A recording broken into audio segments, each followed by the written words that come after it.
વિપુલ ઉદનાવાલા। આજે અમે સુરત વિસ્તારમાં નાનપુરા વિસ્તારની અંદર પોલીસ લાઈન છે, એની આજુબાજુ એક નવાબની જગ્યા છે, તે સરકારે એમ કહે છે કે મારી છે, અને પોલીસ વાળા મોકલીને મહિલાઓને અને ગરીબ લોકોને ધમકાવવામાં આવે છે, રાતોરાત ખાલી કરાવવાની ધમકી કરવામાં આવે છે।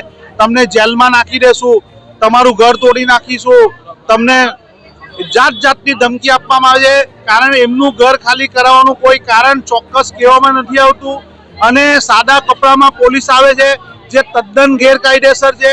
કોર્પોરેશને કોઈ નોટિસ નથી આપી। આ લોકો છેલ્લા ઓછામાં ઓછા 50 વર્ષથી અહીં વસે છે, વેરા ભરે છે, કોર્પોરેશનની તમામ સુવિધાઓ છે એમની પાસે, લાઇટની સુવિધા છે, અને જો તેઓ ઘર અગર સરકારની જગ્યા હોય તો સરકારની એક યોજના છે EWS આવાસ, પ્રધાનમંત્રી આવાસ યોજના, મુખ્યમંત્રી આવાસ યોજના, એવા તમામ વિકલ્પો છે જેનાથી તેઓ અહીંયા ઘર ખાલી કરાવે તો તેમને બીજું વૈકલ્પિક વ્યવસ્થા આપે।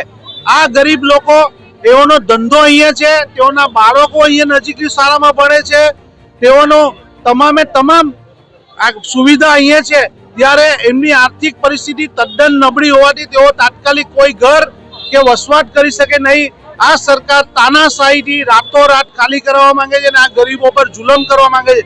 તેઓએ તમામ શાસકો, ધારાસભ્યો, તમામ ભાજપના, બીજેપીના નેતાઓને મળ્યા, પણ એ લોકોનો પ્રશ્ન હલ નથી થતા।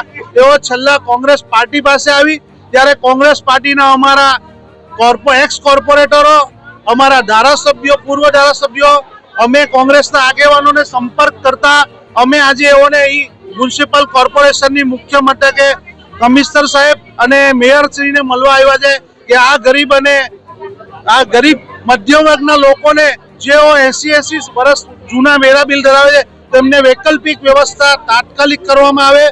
એ વ્યવસ્થા આગળ કોર્પોરેશને તમામ લોકોને આપી છે, પણ આ લોકોની સાથે કેમ આવું કરવામાં આવે છે તે એ પ્રશ્ન પૂછવા આવ્યા છે। અગર આ ગરીબ અને મધ્યમ વર્ગના લોકોને ન્યાય નહીં મળશે તો અમે ગાંધી ચિંધ્યા માર્ગે આંદોલન ચાલુ રાખીશું। જ્યાં સુધી ન્યાય નહીં મળે ત્યાં સુધી અમારું આંદોલન ચાલુ રહેશે।